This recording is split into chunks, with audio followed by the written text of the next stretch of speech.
Hey everyone, welcome back to another episode of the Retro Gamers Podcast here in 2019. Larry here. And Anthony here. What's going on, Ann? How's your 2019 starting off so far? Kind of slow. It's about 3 hours behind yours. Okay, well, that's good. So you celebrated later. I did. Well, I did by your standards, of course. But yeah, it was. Just it's a new year. Lot of new stuff happening. Got some plans all lined up for 2019. Very good. A bunch of them involve gaming, of course. Very good. Both retro and current. Very good. Yep. So all is well. And as you can see behind me, I am displaying. What is happening there? My lovely virtual boy. Good Lord. Just what hanging around. What are you doing to it? I'm testing durability, and I'm trying to see how long it can hang before it falls to the floor. Anthony has it suspended like David Blaine from his ceiling in some sort of wicked endurance test. Yes, and so far it's holding up really well. I see that. I've had it up there for... Hold on. Okay. 6 days, 17 hours, 47 minutes, and 32 seconds. What? 33, 34. How have you not bumped into it? Oh, I just go around it. Or the cats try and knock it down. Well, one of my cats actually tried jumping up to get it from the chair. They basically swatted it. It just spun around, kind of like this. Oh, it's gonna get sick. That's perfectly fine. It doesn't even make a full rotation. It's maybe if it gets sick, maybe it'll throw up its 3D, or what it passes for is 3D. So apparently, if you're just tuning in, Anthony clearly won the contest, and he is yet to destroy it. At this point, I almost want to put it out of its misery. No. We're having fun over here. Yeah. Boo. Oh well. Well, we'll see what happens. Maybe with any luck, gravity will take over. It just might. But you know what? I have a feeling it's going to be perfectly fine right where it is. Dang it. So we got a lot of stuff to talk about today. We got some news. We got some. Yes, we do. Features, stuff coming up in 2019. One thing I do want to mention real quick that I noticed, and it didn't take long for Nintendo or I guess the company Hamster to work on this. A couple weeks ago, I showed off the Flip Grip that I had gotten from Kickstarter, which is an awesome device that just basically lets you play those old school arcade games on the Nintendo Switch in the mode they're designed for, vertical mode. So it takes up the full, Switch screen. So very cool device. It works perfectly. It's awesome. So I've downloaded a couple of arcade games, and most recently I downloaded, which became available, Donkey Kong Jr., the very nice arcade port of DKJ. So it was really cool playing it. When you first start it, though, only the first, literally when you download it and start it, it asks you in what mode you want to play it in, vertical or horizontal. So I'm like, all right, vertical. Normally, in every other game, you put it in vertical mode, the controllers still work as if it's in horizontal. So it's kind of confusing at first. All right, so I do that. So now it's now it's automatically vertical, so I don't have to keep futzing with it. Put it in the Flip Grip, doing it, and the controllers are working wonky. Well, it turns out that the company Hamster, who makes these arcade ports of these games, pretty much made their own Flip Grip kind of sort of, and now you don't need the Flip Grip. You just have the Joy-Con on the bottom that kind of holds up the whole system, and you just play like that, completely negating this wonderful piece of equipment. Well, Larry, you know what? It was fun while it lasted for you. I feel bad for these guys. All 2 weeks worth of it. But I feel bad. Leave it. Oh, well. Is this an official Nintendo licensed product? Yeah. So, leave it to Nintendo. They don't want anybody making anything for their systems. They want to make it themselves so they can make the money themselves. Therefore, yet another company coming up with an item that Nintendo has, either taken from them or making something better at it. Hopefully the old games won't be updated yet, so I can still take advantage of the Flip Grip, because I do love that item. That thing is pretty sweet. So. Yeah, I know you were very ecstatic when you were explaining it on the show. Yeah. So, all right. That's good to be excited about things. Yeah, I'm just excited. Just like my hat, as one YouTuber commented on my YouTube page once, that my head is so big. Yes, it is. My hat is on the last snapback. And what happens when it no longer can fit? Then I have to go to the doctor. Yes. So, well, maybe you're just, maybe you're just getting smarter in your old age, and as you're getting smarter, your brain is expanding, and thus like Egghead from Batman '66, like Egghead, or the Leader from the Leader. Yes. Oh no, I'm thinking of someone from The Tick. Who the hell am I thinking of from The Tick? I have no idea. Oh well. Be that as it may. So what we're getting into right away, we talked about this near the end of 2018. We're trying to expand the retro gamers. Because we're gamers at heart. So we don't know what we're going to call ourselves, but we're going to start incorporating new stuff in with the old. Yeah. And I think, in all honesty, even going under the moniker the retro gamers, it's perfectly fine for us to talk about current gaming because of the fact that we're gamers. It's in the name. We are gamers. We like to focus on retro gaming a lot here on the show, but because we're playing current games, they're going to be topical. So, and especially with all the systems that we have, all the new games that we're purchasing, as well as old ones, it just makes sense. Yeah, I think so. And so we're going to get, let's kind of get right into this. What do we got here? All right, so we're going to start, and we're not going to talk about everything, but we pulled some lists here of pretty much, games coming out for the Switch, the Xbox, the PlayStation, that are going to be what we think are going to be big in 2019. Maybe not just for us, but for gamers. Yes. So I'm going to start here with Nintendo. Okay. Because we're always being told that we're Nintendo heavy, and you know what? We are.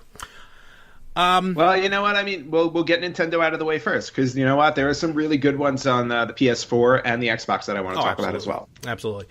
So first, starting off with the Switch, and this is a game I've actually already pre-downloaded, pre-ordered, because with Nintendo, some first-party games, you get like bonus cash back when you pre-purchase some of the downloadable games. January 11th, new Super Mario Bros. U Deluxe, which is the port of new Super Mario Bros. U, which originally came out on the Wii U. Just another game in the series of Wii U games coming to the Switch.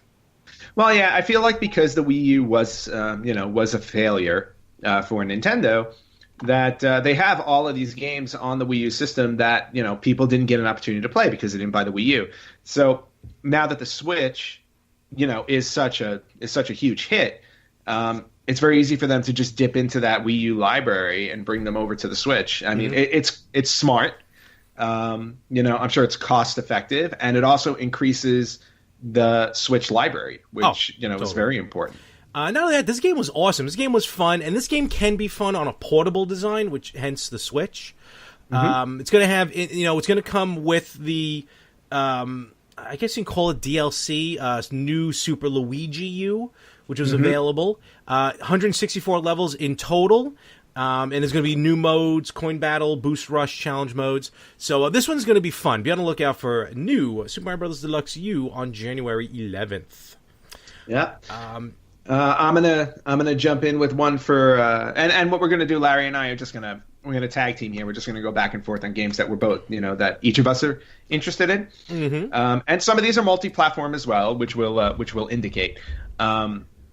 And the first one that jumps on my list is for it's not only coming out for the Switch, which, by the way, very, very happy that this is coming out for the Switch, but this will also be released on the Xbox One, PlayStation 4, and PC on April 23rd, and I am talking about the latest Mortal Kombat game in the Mortal Kombat series. Mortal Kombat 11 is going to be across all platforms.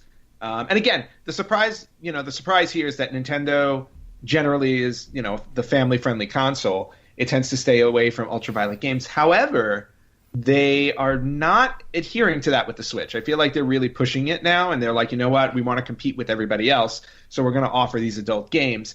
Case in point, Mortal Kombat 11 will now be available on the Switch along with every other major console. So, and if you're not a fan of Mortal Kombat, then we just can't talk to you.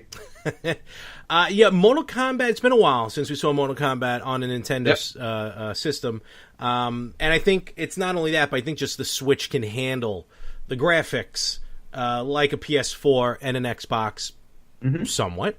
Not talking somewhat, 4K, yes. But definitely looking forward to that. A game I want to mention, which also will be multi-platform, and this game actually was a Kickstarter, which I think I backed. Now that I think about it, I gotta go back and double check it. Made by former lead producer of the Castlevania series. Oh, yes. Which I can't remember his name, but the game is Bloodstained: Ritual of the Night. Yes. It was that game looks awesome. Right? It was funded on Kickstarter back in 2015. It's going to be coming out this year, hopefully. And, when it's from, someone who worked that closely on a Castlevania series, you got to know it's going to be a good game. Yes. Or fun. No question about it. And I remember seeing the previews for this game, or for the Kickstarter campaign, and it just looks outstanding. So I'm definitely looking forward to that when that drops. Totally. Moving on to another Nintendo license game. Well, actually, it's a more Sega license game. But it seems that Sonic the Hedgehog and his friends are making a return to the Nintendo Switch in a more competitive nature. On May 21st on the Switch, we are getting Team Sonic Racing. So, if you're a Mario Kart fan, here we are. It's Mario Kart with the characters from the Sonic universe, and that's being done by Sega. It was originally supposed to come out, I think, in the winter of 18. It got delayed slightly, so now it's coming out on May 21st of this year. So that's going to be fun. Just another racing game, another multiplayer kind of situation there. Plus, it's always nice to see Sonic appear in another game. Oh yeah, and I'm a big Sonic fan. It's not going to be it's not a remake, is it? I think it's an all new game. It is an all new game, yeah. No, it's all new. Okay, because they had a kart game before. They did, yeah. I believe it was Sega All Stars or something like that. Oh, Sonic that All one. Stars. Yes. Yeah. Know what they had? They had a Sonic racing game, but you raced on foot. Okay. I think it was Sonic. No, this R. one they were actually driving cars. Yeah. Now, why would Sonic want to drive a car when he already runs fast? We don't know, but you know what? He's probably gonna have his legs broken when the movie comes out. So. Well, we also live in a world where a hedge. If we can believe that a hedgehog can run really fast, we can believe he can drive a cart. That game's actually coming out on all three systems. To be honest with you. Oh, did I miss that? No, yeah, it's all right. A game I do want to mention that is exclusive to Xbox and PlayStation. I forgot it came out on PlayStation. So not exactly exclusive. No, not because it just dawned on me. I see we're making mistakes all around here. Tom Clancy's The Division 2. I could not stop talking about the first Division. I played it on Xbox. It later came out on PS4. The Division was just a game like no other. It was open-ended, basically. But it took place in a realistic, accurate New York City. The first level is the inside of Madison Square Garden. Oh, that's awesome. Oh, the game is phenomenal. So, few years in the making, The Division 2, this one takes place in Washington, D.C., and if it's anything like the first one, it's going to be a photorealistic, accurate, like if you live in D.C., you know the streets, you're going to be able to maneuver your way through The Division 2. So that's cool. Oh, yeah, well, the first one was awesome. So, that one's coming out. I didn't play The Division, so I don't know. So good. March 15th, that one's going to be coming out. Sounds good. Jumping over to, again, this is still on Switch, but spring 2019, and something worth bringing up because it's very rare when a game in this series comes out on an actual console, because it's mostly been either in Japan or on handheld here in the States. And we're talking about Fire Emblem Three Houses. Yes, Fire Emblem series is amazing. Yeah. The last Fire Emblem game to actually come out on a console was Fire Emblem Radiant Dawn in 2007 on the Wii.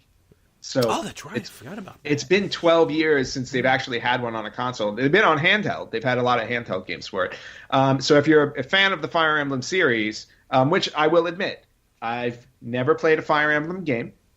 Yeah, neither have I. Yeah, see, and it's one of those series that I really wish I had gotten into, but it just never happened. Again, it's something you could always go back to. However, or just pick it up right here on the Switch. But now we're getting a Fire Emblem game for the Switch, which is really awesome. Even though there was already a home console version of this, like you said, Amp, it's been majority handheld. And if, Pokemon Let's Go Pikachu and Let's Go Eevee shows, you can bring that same type of gameplay that was originally on a handheld and, just score a home run on the Switch, even when it's in dock mode. So, hopefully we'll see more of that type of gaming where a lot of these series that were only on handhelds, like Phoenix Wright would be an awesome one to see on the. I think there may have been one or two, but like on the Switch. So we shall see. Yes, we shall. As the kids say nowadays. We're not kids. We can't say that. No, please tell me about it. So let's talk about a big one. This one's coming out on PlayStation 4 and Xbox One, and as far as I know, I think you can still download a demo on the Xbox. We're talking Devil May Cry 5. Yes. Devil May Cry, and again, I always go back to the first game because I remember it the best. The game was awesome. I just remember, the like when you're fighting, the combo moves you do and everything like that, and you're flying up in the air and all this stuff. The story was really solid. Just a great game, great mythology, all of it. Like it was really cohesive. And coming out with a fifth game, especially on on the current gen consoles. I mean, that game, I can't wait to get my hands on that one and see how well it plays. No, I'm looking forward to that. I just because I discovered the demo recently, so I just downloaded it, haven't had a chance to play it. I'm looking forward to playing the demo. First Devil May Cry game since 2013, so they've had some time to work on it and perfect it. And the internet, I'm sure, will find something to rip it apart about, but hopefully not. Of course. Right. So and we mentioned, Larry, I think you actually mentioned this game either last week or the week before. Because it was announced at the Video Game Awards, exclusive to the Nintendo Switch, and probably the game I'm most excited about this year, which will be Marvel Ultimate Alliance 3, The Black Order. Yes. I don't know how Nintendo managed to get this as an exclusive, because I would think Microsoft and Sony would want their grubby little paws on this one as well, because this one's going to be especially because Infinity War, the next Avengers movie, Avengers Endgame, right? That's coming out in end of April. This game, Marvel Ultimate Alliance 3, ties into that story. It's basically, they're pulling the story from the comic books based on the Infinity Gauntlet and Thanos and his Black Order. So I think this was a major coup for Nintendo to get their hands on this, and I cannot wait to play this game. Like, this is the one. There are 3 games I'm really looking forward to this year. This is one of those 3. Okay. What's cool about this one, like the other ones, 4 players, co-op, the drop-in, drop-out co-op, online, awesome. Offline support, which is great. And, you kind of asked, how did Nintendo get their hands on it? Koei Tecmo made Hyrule Warriors and Fire Emblem Warriors. So, they're the company that are doing this as well. So the history is there. Looking forward to that. Jumping over to the Xbox. Is this exclusive? It's a lot of teams you can never tell if they're going to be truly exclusive or not. No, this one is coming out on PS4 as well, yes. Ace Combat, which is a series, Ace Combat 7, Skies Unknown. This is a series I like. It has Afterburner. That's the best way to really kind of compare it to Afterburner. Ace Combat series, really, to me, is the pinnacle of arcade jet fighters games. That's hard to say. And, Skies Unknown is this new game that's coming out in 2019. And it just kind of brings you back to just having, these arcade games in your home, as opposed to these like heavy duty RPGs or massive multiplayers or like a Halo or something. It's just kind of fun to take flight, get in the air, and blow stuff up. Because nothing feels, I mean, it only it's only right when you get to blow stuff up. It just feels good. That's what I say. That's coming out actually in a couple weeks on the 18th. Very nice. I'm more, I got to point this one out. Now, I know you'll be excited about this one. Also coming out on the Xbox. I don't know if it's coming out on the PlayStation 4 or not, but at some point in 2019, we are getting a sequel or a reboot. We don't know exactly what it is. But we are getting, for the first time in God knows how long, I don't know, almost 30 years? Maybe. A Battletoads game. Yes. And if you remember, for anybody who's out there and played like the original Battletoads game, it has gone down in history as one of the hardest games there is in existence. It's like so hard to beat. You've got to I don't know, you even see experts play it. It's like you got to see the nuances you need to do to get through some of those levels in terms of moves. So the fact that we're getting another Battletoads game, or even if it's like a re-release of it, but like souped up or something, I'm really excited to see this because that game was amazing. Oh no, I'm looking forward to it. The closest you get is that Rare Replay that came out on Xbox One. Yes. That has not only the original Battletoads on the NES, but also the arcade Battletoads, which you forget often happened. Yeah, no, you're absolutely right.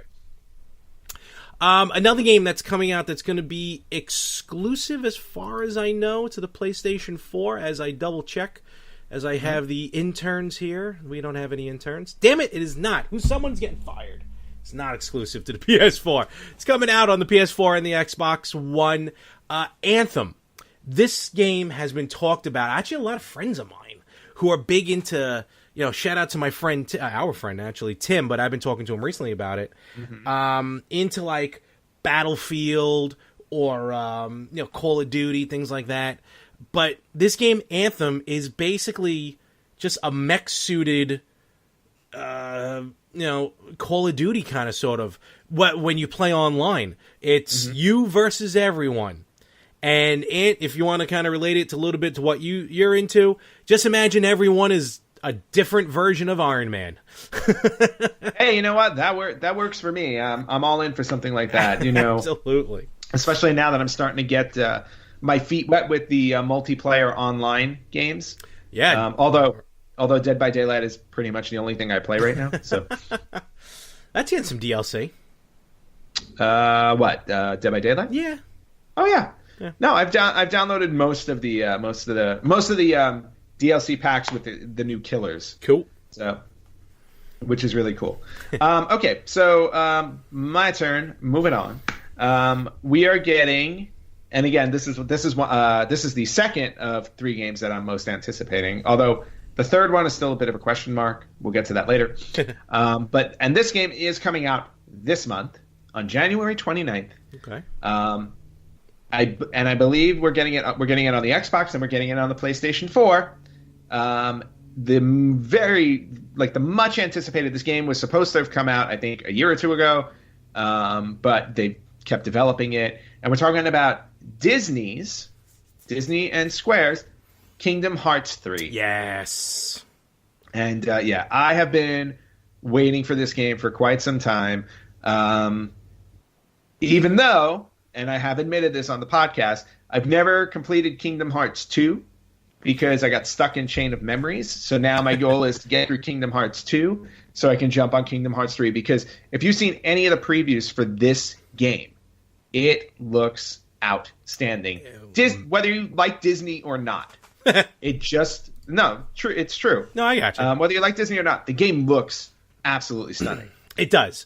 And it's funny because I just ordered... with some gift cards left over from Christmas. Just ordered the Kingdom Hearts, The Story Thus Far. Oh, yes. Which is basically every game leading up to Kingdom Hearts 3. There ain't a chance in hell I'm going to beat them all before Kingdom Hearts 3. And you know what? I was going to buy that until I realized I think I already have them all, just separately. Yeah. So, I didn't bother. So, but I'm looking forward to that. I will play some of that. But we're gonna circle back to Kingdom Hearts 3 in a little bit, also because there's bit of information on that I want to share. But yeah, later. you were telling me about that before. It sounds like some cool news that we'll get into in a little bit. Another game coming out, multi-platform, is a reboot. A lot of reboots have been, not a reboot, excuse me, a remastered version. And this was also announced at the Game Awards. Crash Team Racing Nitro Fueled, which is Crash Bandicoot's version of kart racing, which I never played originally, but everyone who has, I've never heard a bad thing about it. So I'm really looking forward to this. Yeah, the game was fantastic. I was almost arguing that, like, I'm ready. I want to see a new Crash game, like the actual, because like outside of being on the PlayStation, the first PlayStation, I don't think Crash ever got another game outside of the series he had on the PlayStation. So it's great to see that we're going to get a racing game with them. Maybe it's a good way to reintroduce the characters to everybody, or introduce them to kids today who don't know who Crash is, and then work your way into a new game, because I know they also re-released the original games, or they were planning on that. If I'm not mistaken. They did. That's that triple pack. Yeah, the triple pack. So, so I think it's great that that we're getting a new racing game with Crash, and I'm hoping that we get some more after that as well. Hopefully, knock on wood. Yep, we'll see. Also, sticking to the Xbox. This is this is coming out. It's multi-platform, I believe. If I'm not mistaken, but coming out in 2019, we've got a sequel to Psychonauts. I don't know if you remember the original Psychonauts. Yes. So if you don't know what Psychonauts is, it's all about psychic powers, and you enter other people's minds in order to extract information, or if you're not extracting information, you're curing different neuroses and diseases and stuff in people's minds, basically. The first game, it's a 3D platforming game. First game was actually really, really fun. It's definitely like quirky and different and out there. We're getting a second one now, so it'll be interesting to see how this one works in today's game space. All right. I mean, I'm looking forward to it. I played a little bit of the original, so I'm kind of looking to get my hands ready on that one. And one of the last big ones, in my opinion, that to talk about is Resident Evil 2. I was trying to think of something witty to say before that, but I couldn't. Nah, that's perfectly fine. You're not the witty one of the duo, so it's all good. Okay. Yeah. Resident Evil 2. Oh, stop it. Leave it alone. What? What am I doing? Don't touch the Virtual Boy. I can touch it all I want because it's mine. I'm pretty sure. Look at me touch it. I still think I was cheated. Oh, if one of your beams come down, I'm going to laugh hysterically. My whole house is going to cave in because of the weight of the Virtual Boy hanging from my ceiling. Resident Evil 2, which is, the second game that's being remastered, like the original Resident Evil was a few years ago. And arguably the best game of the series. That's what a lot of people say. Yeah. And now here's the thing. It kind of... I mean, it's not just... I mean, none of these games are really simple remakes. They're not just slapping a new coat of paint on it and releasing it. From the list here, it's saying it's a camera perspective of Resident Evil 4 and the production quality of Resident Evil 7. So, my complaint, and I've mentioned this before on the show, my complaint with the first Resident Evil, the first couple, actually, I guess maybe the first three, actually, I didn't like the control schemes. It was a little weird to me. Almost kind of like the Tomb Raider series, which I can't wait to play from the gifts that Anthony got me for Christmas. You're welcome. Like you would hit up to move forward, but then like when the camera changed, like it was still up to move, but then you'd be moving down. It was very weird. Very confusing. Yes. So hopefully I get it. I understand what you're saying. So hopefully they're going to change that. It's been a while since I played Resident Evil 4. I think I have it somewhere. I got to go back and check it out. But they say production quality of Resident Evil 7. I mean, that was the most recent one that came out. That game looked scary as all hell. So exactly. So I have high hopes for this one as well. And I honestly think because of today's systems and how much they can hold and everything like that, to your point, when you were controlling the character, it was clunky as the camera angles changed. I have a feeling that this is going to be just cleaner, the way that all our other, like all the way open world games work. Yes. I think it's just going to run like that, and you're not going to have an issue with how you move the character. All right. That's my thought. I am moving over to PlayStation 4. Mm-hmm. And this is actually a multi-platform game as well that's coming out. It's coming out in 2019. I don't know a lot about it, but based on the company that's making it, I'm interested. So the name of the game is Control. It's coming out this year. It's being the company that's making it is called Remedy, and they are the ones who created Alan Wake and Max Payne, which are great games. So Control is a third-person story with action scenes that revolve around, again, like psychic powers, like things you do with your mind. So it'll be, again, don't have a lot of information for it. There are a couple of previews online that look really promising. So, and again, a company like Remedy, who's known for making really good games, this one could be like a sleeper hit for this year. All right. Anthony's calling it out. Control, be on the lookout, 2019. Mm-hmm. I want to bounce back to Nintendo. Oh, excuse me. We are getting now this series of Yoshi games has been one of the most fun games. There was one on the Wii U that kind of ported it to the 3DS, if you want to call it that. But Yoshi's Woolly World, but now it's going to be Yoshi's Crafted World that is coming out on the Nintendo Switch. Now, as much as the Wii U does get some flack, I still like the Wii U. I think it still has a lot of good games on it. Yoshi's Woolly World is one of the best games, like best first-party platformers that Nintendo put out on the Wii U. Now, this is a brand new game. Don't get me wrong. This is not just a port like New Super Mario Bros. U. So this is a side-scroller. It plays basically the same like the other Yoshi games, like when we got Yoshi's Island way back on the Super Nintendo. But the graphics on it look just wickedly real because it's basically not plush, like yarn. Because he also got to do that with Kirby. Yeah. Kirby's Epic Yarn. Yes. It's got that plush look to it. It's weird, but the gameplay is phenomenal. And if this one's going to be anything like the Wii U and the 3DS version, you're going to have a hit on your hands. Literally. Yeah. No, I agree. I haven't played those. I haven't played Yoshi's Woolly World, so I really don't have a basis for to talk about it. So I will take your word for it. Because, I mean, just to put it into perspective, the levels are made with cardboard, construction paper, buttons, household items. It's just weird, but it all looks gorgeous when it's on the screen. Well, again, you gotta give Nintendo credit for the creativity that they come up with characters that have been well established over 30 plus years. They always manage to make something new out of it, and if they're able to create like an RPG game where everybody is made out of paper, I don't see a problem with them making everybody out of yarn. So, and Paper Mario was awesome too.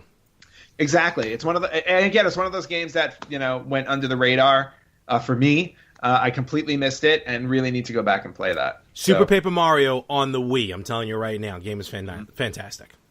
All right, I will keep that in mind. Good. Moving back to PlayStation on the PlayStation 4. This is another sequel that gamers have been clamoring for years, and it was delayed. Finally, it's coming out late. Not late 2019. They actually have a drop date on it. It's August 27, 2019. Mm-hmm. It is the third and final game in the series. Oh. Or the final chapter of the story. As they say. Yep. So it's Shenmue 3. Oh, yes. The Shenmue series? Mm-hmm. This thing has been just years in the making. Yeah, it's been years in the making. They finally got it all together. People are dying for this too. It's going to be one of the most anticipated games of the year for anybody who's a fan of this series. I think they re-released the first two Shenmues recently. Yeah, it wouldn't surprise me. I think so. So, first one, or am I thinking of Yakuza? But now we're getting Well, it's been such a long time. It's a good idea to kind of reintroduce it to the fans before you drop the third one. Yeah, right. Might as well. So. Exactly. And then we got a lot of games that kind of. Nothing bad, just, kind of falling in between. There is one I want to mention that is just, I'm just interested. I haven't seen any gameplay about it, but, virtual reality, it hit in 2018. I think it's starting to get some strides. It's not, it's cool. I got a PlayStation VR. And I do like to play it. It's weird. Like, you don't have to be running around your apartment. You stay in one spot. But a lot of the games, and especially horror on the VR headset is just, underwear changing worthy scary. It is wild what it looks like. I guess I'll have to take your word for that. Oh, it is so wicked. But there's a golf game coming out for it, and there's this game, Everybody's Golf, on the PS4, which was very cool. It's a very fun game, but it's coming out now in virtual reality, and I don't have any sports, and there really aren't any sports-heavy VR games. But, I mean, if you're going to play a sports game in VR, might as well be golf, because there's really not much motion to it. So I'm kind of looking forward to that, just to see what it's like. And on a separate side note of a game that's already out that I do want to pick up, Tetris Effect, because they say that's got a VR mode that is wicked. So I got to try that, yeah. I have yet to try VR, not going to lie. I actually have a friend of mine out here who told me I'm welcome to go by his house to test out VR because he's all into the VR stuff. So I may have to give that a go. Well, you got one hanging from your ceiling. No, actually I don't. See, what this is a poor man's version of VR because it's not real. It's fake. Well, you're touching it. Well, what I mean is it offers fake VR, fake 3D experience from 20-some-odd years ago. No, it is a real 3D experience, but it is a fake virtual reality. It is a horrible pseudo 3D experience that nobody should ever take part in. Two of the best games ever released on the But really quickly, last game that I wanted to bring up, and it was more of an announcement, but they did promise it for holiday 2019, and I'm sure a lot of fans out there are going to be interested in this. We are getting another Star Wars game. Yeah, I saw that. Star Wars Jedi Fallen Order. There's been no actual footage of the game shown. It's being done by Respawn Entertainment and Electronic Arts, and the only thing they've shown so far is mocap footage. But it's a Star Wars game. Mm-hmm. Star Wars games tend to be really solid. Their fan base is rabid, so whatever they're coming out with at the end of the year, I would think would be hopefully a solid game that lives within the Star Wars universe. And finally, I think in one of the biggest crossover games, I mean, besides Super Smash Brothers, is the biggest crossover game that was released in 2018. 2019 is going to see on the PlayStation 4 and I believe on Xbox as well. But at this point, who knows? Because my data isn't 100%. Jump Force, which is now taking the world of manga and anime and bringing it all together, where Dragon Ball, My Hero Academia, Yu-Gi-Oh!, I think even, what's that, One-Eyed something or other, the pirate one, they're all coming together in this just big brawler. For those of you who are into anime, who are into manga, be on the lookout for Jump Force. That's going to come out the middle of February. I think that's going to be a game changer for that genre, for that series of anime and manga games. Yeah, no, that one looks really fun to get, and like you said, especially for anybody who's fans of that genre. And then, actually, and last but not least, is the one that I honestly don't even know if it's coming out in 2019 anymore because everything has fallen silent yet again. But I'm still eagerly anticipating the remake for Final Fantasy VII. Like, when are we getting this game? It's at this point. Is it too much to ask for at this point? It's one of those you may just have to set it and forget it. The old Mr. Popeil way of thinking it. One day they're just going to announce, "Hey, everybody, it's done and in store. It's just available. Here, take it. We don't want to hear about it anymore." But yes, I want my Final Fantasy VII. Don't we all? So those are some of the games. A lot of games coming out in 2019. Let us know which ones you're looking forward to. Let us know which ones, maybe some that you've heard of that we didn't talk about. Of course, on the Instagram, on the Facebook, Retro Gamers Podcast. Let us know what you're looking forward to in 2019. No? Yes? Sure. No. All right, so we're back. We're going to talk some news. Some retro news, some new news, some retro news, but all news is old news with new news. Yeah, what you said. And speaking of old news, hello, Virtual Boy. Still not going to be happy until the rafter snaps in half. You know what? It's lasted quite a bit up there, so I think I'm all good. Almost a week. Yeah. So I'm going to start with the retro news because I'm going to go way back in retro. We're going to go back to the 80s. There is a game series that I was a big fan of back on the Super Nintendo, which was known as SimCity. Do you remember the SimCity games? Oh my God, SimCity was awesome, especially when you did the $1 million, the $999,999 code. Yes. So SimCity, the idea behind it is kind of like it's a simulation game where you're building a city, and the job was to upkeep the city. And there were different things that would happen, like natural disasters and stuff like that. Challenges that you had to overcome, deal with overpopulation, traffic, basically Los Angeles in a video game. So, SimCity debuted on the Super Nintendo. However, a while ago, there was a discovery of two 8-bit NES SimCity cartridges. Two of them. Okay. Yeah, two of them. So it actually turned out that they were originally developing SimCity for the original NES, but then they scrapped it and moved it up to the 16-bit system so that so they had more memory and they can make it look better and all that stuff. They update the graphics and everything like that. So it wound up getting released on the Super Nintendo, and the NES one just kind of fell off into limbo. Mm-hmm. That's interesting. However, I wonder what that would look like. You can find out because now now SimCity has been preserved and publicly released, so you can see what it looked like as an 8-bit NES the NES version, which is really cool. Oh, cool! Like on the Internet Archive or whatever that is. It is at the Video Game History Foundation. It was uploaded on Christmas Day. Oh, Merry Christmas. Yep. So you can go to the Video Game History Foundation. Yeah. You can look up the SimCity, the NES version of SimCity, and check out how it ran as an 8-bit game. Check it out. Yeah, no problem. I'll definitely check that. That'd be interesting because I love that game, SimCity. Yeah. Oh. No, I did too. I never really got very far though. I always went broke. I always just had Koopa just go through and destroy everything. Oh, of course. Well, that's fun. So I did. So here's some interesting news that I actually noticed recently, but it was made a little bit bigger because of a bigger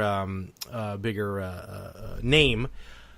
Some Lord of the Ring games have been removed from Xbox, PlayStation, and PC online stores. What? Yeah. Xbox Live. Well, Tim Allen. Xbox Live, the PlayStation Network, and I'm assuming Steam. Lego, The Lord of the Rings, and Lego The Hobbit have been removed from those online services where you can no longer purchase them. Interesting that it's the Lego games, not like the standard movie games, but the Lego ones specifically. And here's why people think this happened. And again, you being out there in Hollywood, you'll know all about it. It's all about licensing. Yep. And I believe the Lord of the Rings licensing ran out for Legos. Well, it could have run out for Legos. It could have also been, and I'm not sure, and again, this is all contract related. Yeah. But the Lego Lord of the Rings game was the first game that used actual dialogue from the film in the game. Oh, did it? I didn't realize that. Yes. They actually took dialogue from the film. So they didn't have the actors come in and record anything. They actually took it straight from the film. Huh. So, and because of that, obviously actors have to get paid royalties and all this stuff. So I wonder if, to your point, maybe the licensing ran that at Lego. That's probably the case. But also, it's probably really expensive to keep those games in rotation because of the fact that they were using the licensed audio from the film. Oh, absolutely, probably. That's what I'm thinking. But this isn't the first time I've seen this happen because I remember recently on the not even the Wii U because it's available on the Wii U. Actually, I think it's still on sale on Apple TV because you can download games on Apple TV. The newest generation ones. I have a couple Sonic games. I have some vertical scrollers and stuff. But DuckTales Remastered, which came out on the PS3. It's on the Wii U. It's an amazing game. It's a wonderful remastered version of the original DuckTales on NES. But I'm like, you know what? I don't know, for like $5, it'll just be cool to own a really good game on the Apple TV. Doesn't take up much room, and I don't really play the PS3 much anymore. So it's a system that's constantly hooked up my Apple TV. And I went to look for it, and gone. Nowhere to be found. Again, it's still available on the Wii U, or at least as of when I last checked around a little after Christmas. But, so yeah, some games just up and disappear, whether it's licensing probably, whether it's just maybe just so low sales, you want to free up space and get rid of the game. Possibly. So, I miss the Lego games where the characters did not talk. Yeah, I thought those were a lot more fun to me. Those were good. Yes. All right. Moving on, and I had brought this up earlier. Well, actually, no. You know what? I'm going to hold this till the end because it's a shopping-related one.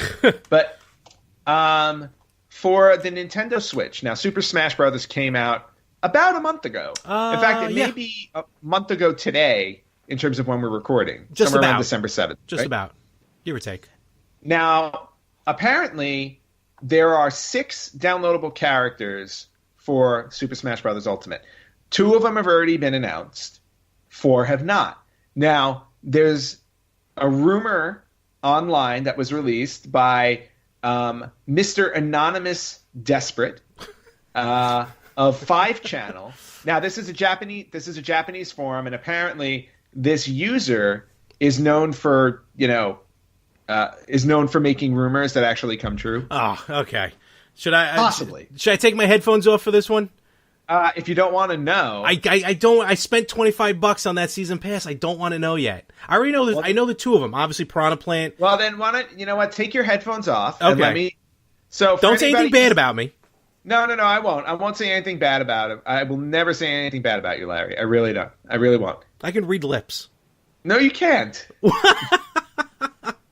All right, I'm taking my headphones. What I was about give to me say some is sort anybody, of anybody else who's listening or watching and does not want to know potentially who the 4 characters are, just skip this part. Skip the next 30 seconds. But I'm gonna list the 4 rumored characters. Okay. Okay, and then give me some sort of signal when you're done. All right. I will give you a signal when I'm done. Okay. Okay. All right. I'm taking my headphones off. Taking the headphones off. Headphones are off. Headphones are off. So Larry has no idea that he's. Yeah. I'm not going to badmouth him. But anyway, so the 4 characters are. We have Erdrick from the Dragon Quest series, Ryu Hayabusa from Ninja Gaiden, Steve, the default player character in Minecraft, and Doom Guy, also known as the Marine from the Doom series. And now you can, yes, Larry, you can put your headphones back in. But those are the 4 characters that are rumored to be in the game. And I think it's a solid list. Two of them pop out at me right away as like really awesome additions. The other 2 I think are just going to be fun.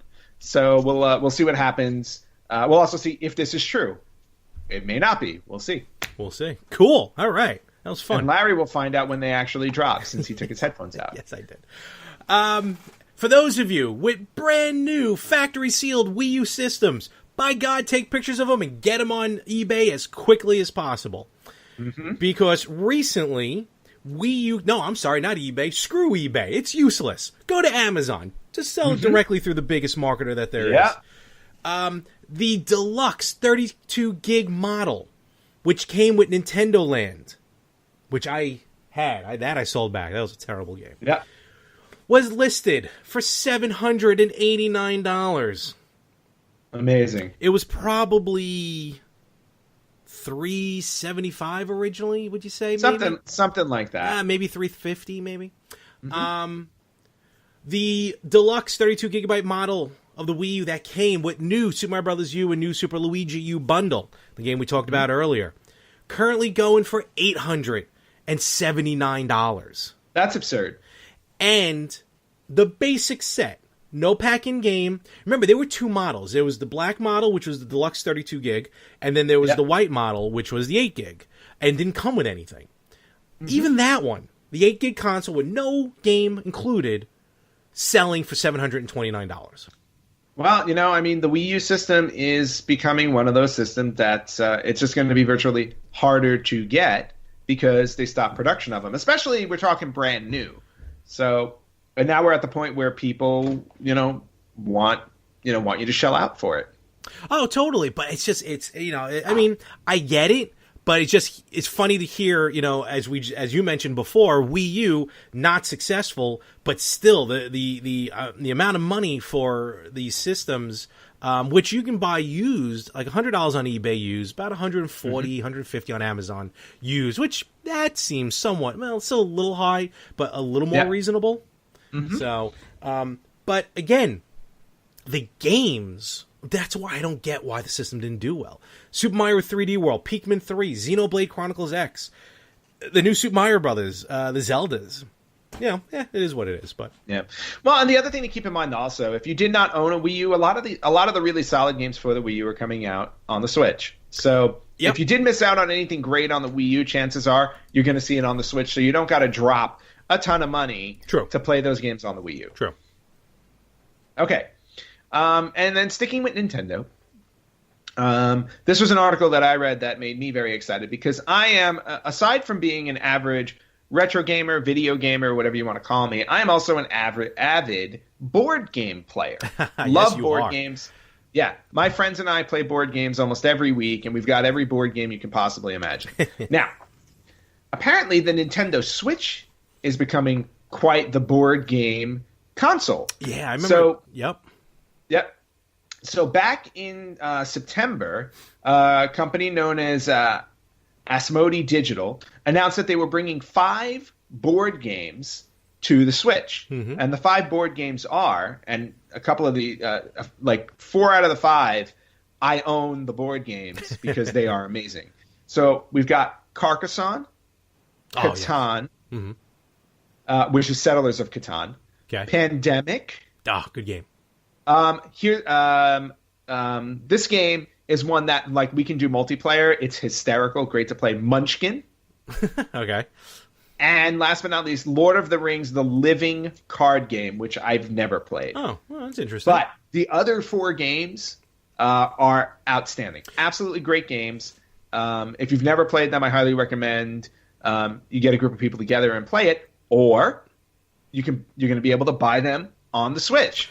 And I'm assuming there'll be online play for them, which will be fantastic. Now, I have Pandemic on my cell phone. Mm-hmm. I have a version of it on mobile, so I can play it digitally wherever I go. And Catan, I had on my Xbox 360. I remember that, yes. Mm-hmm. And I used to play it on the 360. Great idea to bring some board games to the Switch. And again, hopefully an online multiplayer, online playable element with all of these games, because I would love to pick this up and play with people from all around the world, or from all my friends in New York who have a Switch. Totally. Larry. I think what's that first one? Carcassonne. Carcassonne. I think that one was already released. That one may be available now. Yeah, I think that was the first one released, but I don't think the rest are out yet. Pandemic. I love when you were living in New York. Yeah, we played a couple times. We played some board games, and Pandemic was one of them. Game was phenomenal. I remember we were playing on the 360. Yeah, on the 360, Ticket to Ride. Ticket to Ride, yeah. I would love to see Ticket to Ride on the Switch as well, because that's one of my favorite games, hands down. I play that awesome. Check out those board games, and we'll do a special episode one day, or maybe more Anthony would do a special episode one day. On board games. On board games, yeah, absolutely. I think that would be great. We should do that soon. Definitely. Set up a camera, for, hanging from where the Virtual Boy is, and just play board game. This Virtual Boy right here? Yes, that one. Look at it swing. If the cat jumps up and tries to grab it, I'm leaving. Oh my god, that would be awesome. Where are my cats? Where are they? They're done. No, they're sleeping. I think they're afraid. It's going to fall on them. Well, so I don't blame them. All right, so Japan. I feel like of all countries, Japan is really stepping up their laws over there when it comes to gaming. Recently, Japan has made both console modding and game save editors, such as Action Replays, if you remember those. Oh, yeah, I remember Action Replay. Illegal. Ah. Illegal. So, now listen to this, though. Hold on. This is ridiculous. Now, look, I get it. We get it. The modding of systems, I just heard about just recently. A friend of mine at work told me about this thing. I think it's called the PSI, the PlayStation Eye. Basically, some people are modding the original PlayStation, where they mod it to bypass the disc, and you plug in the back, like the extension port in the back, an adapter that you put an SD card in, and you can play PlayStation games on it. But what's interesting about it is they're not emulators. Like, they still run off the hardware of the PlayStation. Oh, wow. Even though there's no physical disc. That's interesting. So they play, actually, just like the physical disc, but you just have an SD card. Yep. So, over here, and then, of course, the numerous consoles, classics, everything's getting modded. But, listen to this fine.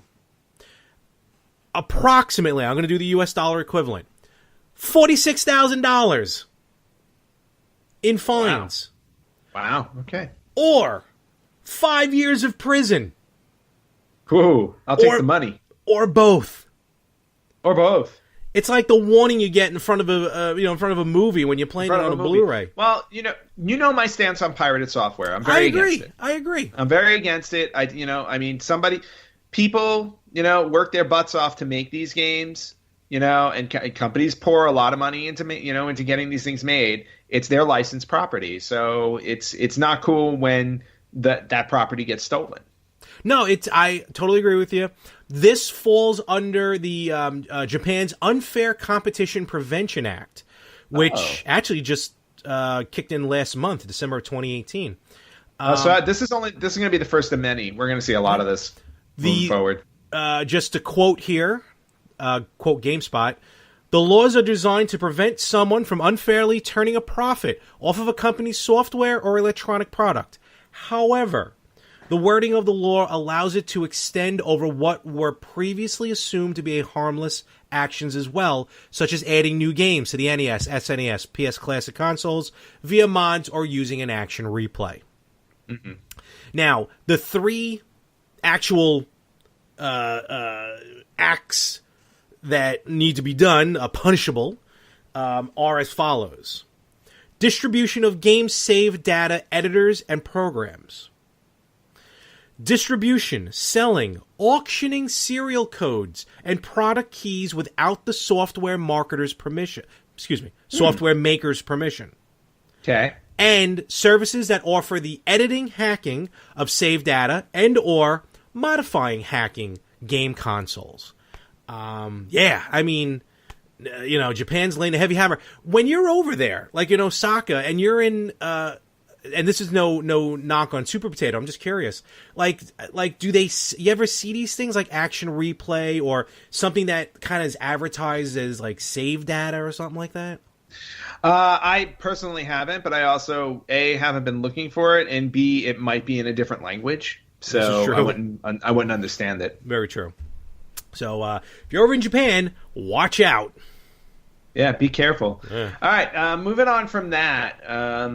This was something I said I was going to bring up eventually, but we all know on January 29th, Kingdom Hearts 3 is dropping, right? And this is a big deal for a lot of people. I got to the end of the month to play through Kingdom Hearts a story thus far. Yes, so hurry up. And make sure you live stream it. Maybe I shouldn't have put it on that delayed shipping. Well, maybe we should have done Kingdom Hearts January instead of Castlevania for our live stream month. But anyway, Kingdom Hearts 3 is coming out January 29th, and there are a lot of pre-order bonuses out there. Ooh. And I just wanted to run through them really quickly so that anybody who's interested in buying Kingdom Hearts 3 knows exactly which version they want. So the standard edition just comes with the base game. Right? Okay. And any retailer-specific pre-order bonus, because they'll all have something a little bit different. Mm-hmm. There's also the Kingdom Hearts 3 Deluxe Edition. So it comes with the standard game for PS4 and Xbox One, plus the following bonus items. You get a Steelbook Kingdom Hearts 3 game case. Okay. You get a collectible Kingdom Hearts 3 pin. Ooh, I like pins. And you get an art book showing various art from the Kingdom Hearts game. Kingdom Hearts game. Yeah, that's cool. I want the pin. Then there's the Kingdom Hearts 3 Deluxe Edition and Bring Arts figures. So on top of everything I just listed for the deluxe edition, you get the figures of Donald, Goofy, and Sora if you pre-order this through the Square Enix site. So if you go to Square Enix and pre-order, you can get the deluxe edition with the Bring Arts figures. Wonder if they sell it at the Square Enix building there over by LAX. I'll stop by and knock on the door and see what they say. Sir, please leave the premises again.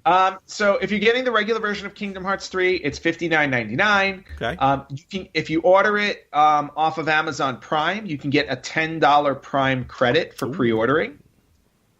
Nice. So for those of you who have Prime, that's me. Pre-ordering through Amazon also gets you the Dawn Till Dusk Keyblade DLC. Ooh. So the DLC, so there's DLC coming out for the game. If you pre-order Kingdom Hearts on Amazon, you get the DLC and a $10 Prime credit. Nice. The deluxe edition is $79.99 on Amazon. Not bad. And again, it comes with the $10 Prime credit and the Keyblade DLC. Okay. If you go to Walmart, there's more. There's a ton of these. If you go to Walmart and pre-order Kingdom Hearts 3, you get an exclusive set of Kingdom Hearts 3 art cards. Oh, okay. Get some free art cards. Cool. If you go to Best Buy, you get the game, you get $10 in rewards, in Best Buy rewards, and you get a blind box keychain figure of one of the characters from the game. All right. If you do the deluxe edition, get you the same stuff. Okay. Jumping over to GameStop, if you buy the game or you buy the deluxe edition, you get an exclusive fabric poster. Not a standard poster. Ooh. A fabric poster. That's interesting. Okay. So that was interesting. Yeah. Again, Square Enix store. We talked about that a little bit more. There are different pre-orders. If you just pre-order the game, you get a Kingdom Hearts 3 sticker set, which shows it's 4 stickers showing different just the different lands in the game, 4 of the different lands. That also works with the deluxe edition. And then I think that's it. And these are all the physical copies. These are all the physical copies. All right, that's not bad. That's not a bad lineup. I like that. Yeah, Right. Basically, pre-order this game and you get something. The poster seems interesting. The poster actually sounds very interesting until I think about where would I put the poster. And then I see a lot of room right there, right behind you, above the door and everything. Wait. Is it here?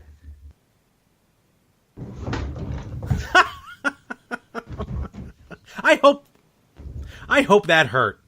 What? Where was there room? I hope that hurt. What? I hope that hurt. Oh, no, it didn't hurt at all. It was absolutely painless. I think it hurt the Virtual Boy more than it hurt me. And I know, and it hurts my heart as well. I know, also, there's a bundle on the PS4, on the PlayStation Store, where if you buy, it's like $100, you pre-order Kingdom Hearts 3, you also get Kingdom Hearts like 1.5, 2.8, and something else, 0.9 or something, and a couple other DLCs and stuff. So they're all out there. That's cool. Cool. Well, with that, maybe. Now, Kingdom Hearts is coming out on PlayStation 4. For the first time, it's coming out on Xbox. Will it come out on the Mad Box? The Mad Box, you say? I really what is the Mad Box, Larry? I have a feeling it's a system that's going to have its name legally changed very soon if this thing comes out. But company, Slightly Mad Studios, who I've never actually heard of before, is developing what's called the Mad Box, which is a standalone video game console that will be rivaling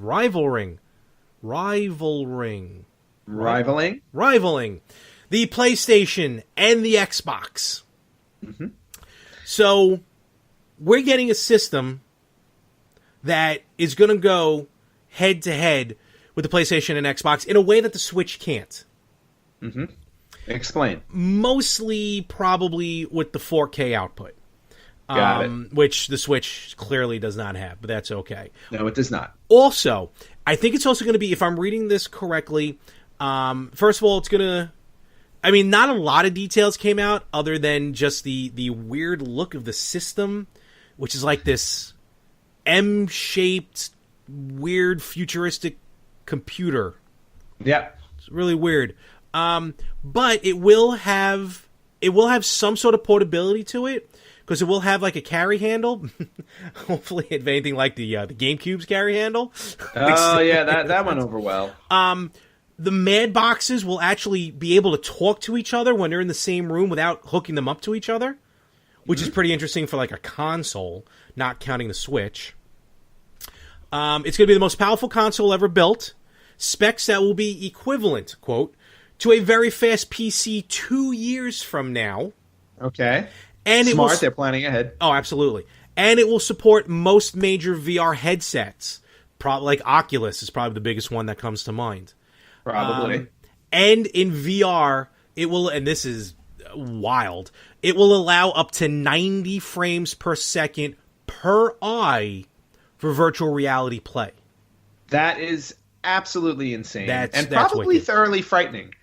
Because virtual reality is one of those things where it's like, yeah, it's cool, but how real do you want it to be? I told you many times, and I said it before earlier today, the horror games on the PlayStation VR are downright frightening. Okay, yeah, I think we're heading into Ready Player One territory here. I was just watching that this morning.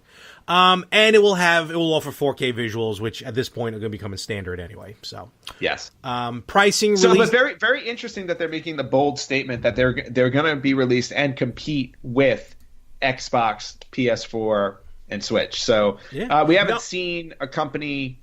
We really haven't seen a company be able to hang with these three. In a very long time. I mean, Sega was the last one, if you think about it. No, totally. But here's the thing: they're not even talking Switch. They've already put the Switch out to pasture. They're going up against the PlayStation and the Xbox. Well, because the technical specifications of the Switch don't even compare exactly, to the PS4 fine. and the Xbox. Which, yeah, and totally get it. Yeah, but again, it's a bold statement to make, considering the fact that no other company has been able to compete with. If you want to just say Sony and Microsoft, that's fine. Nobody's been able to compete with them in their space. So it's exciting that somebody's going to try. Yep. So I'm looking forward to seeing how this actually shakes out. We're looking at about 3 years from now where the system should be available, which is funny because if it's supposed to be a PC 2 years from now, it'll already outdate itself. Exactly. And it will be competitive with upcoming console prices. So it's probably going to compete more with like the PS5 and the Xbox 127 or whatever it's going to be. Yeah, so we got we had the Xbox, the Xbox 360, and then the Xbox One, right? Mm-hmm. So we're due for like what the Xbox Pi. Xbox. Yes, exactly. It's going to be like the Xbox 3.144, whatever, Now I want Xbox Pi. Pi. So that's it on my end with the news. And that's it on my end with the news. We are done. And that's the way that is. No. We're done. Larry. Letterman did it so much better. Because he's Letterman and you're not.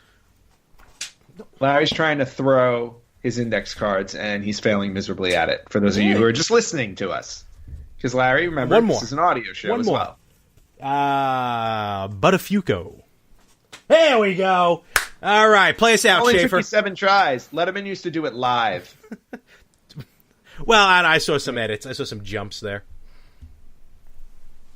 Anyway, Larry. All right. Yes. Another week is over. We've talked some games. We've had some fun. Just want to bring up to everybody that for those of you who did not see our feed or our live stream on Facebook, yes, we've teamed up with Victims and Villains and some other guy. I'm trying to remember the other people we've teamed up with. I know it's Victims and Villains because this is Josh's baby. And okay, anyway. We're doing a Castlevania January live stream. So the games that you're going to be seeing on our page will all be Castlevania related. Yes. And it's going to be, again, Anthony, who actually played last week by the time you're hearing this. Actually, let me ask you about that, Andy, because Anthony played Rondo of Blood, which was originally released on the PC Engine, PC Engine CD, I believe, specifically. But yes. You played the version of the Castlevania Requiem that is Symphony of the Night and Rondo of Blood available on the PS4. On PS4. How was the gameplay? The gameplay looked phenomenal. How was it playing? No, the gameplay was fantastic. It was very smooth. It was really enjoyable. It's nice to play a Castlevania game that I've never played before because I've never played Rondo of Blood. It's a hard game. Yeah, it's a hard game. If you saw, I think I went through the first 3 levels before I stopped, or I died on the third one. I can't remember. Yeah. But no, it's a great game. The anime is kind of interesting for a Castlevania game because there are actual cutscenes in this version because it was for the PC Engine CD. Multiple characters that you can play, similar to Castlevania 3 and Bloodlines, which is interesting. So I've been enjoying it so far, and you'll probably see me live stream it randomly throughout the month up on our page. Okay, because I want to play. Huh? I definitely want to play through it. All right, cool. So this week, again, when you're listening, Josh from Victims and Villains is up. I'm not sure which Castlevania game he's going to be playing. I know he was trying to find Bloodlines. We'll see if he found it or not. Hopefully he did. I will be up week 3, where I plan on playing some of the Game Boy games. Castlevania The Adventure, and some of the Castlevania Legends. Those ones, like the original Game Boy games.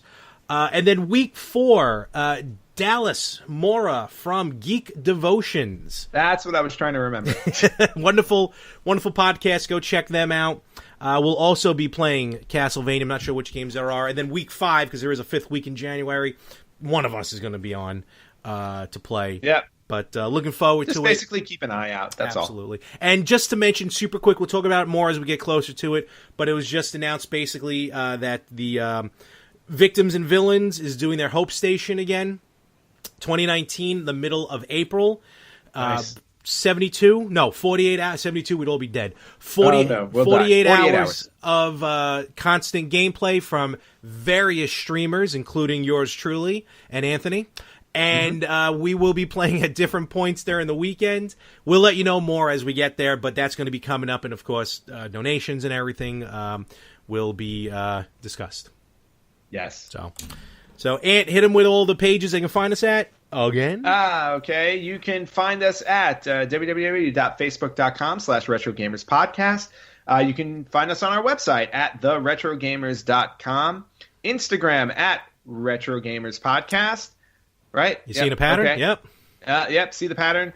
And you can email us at email@theretrogamers.com.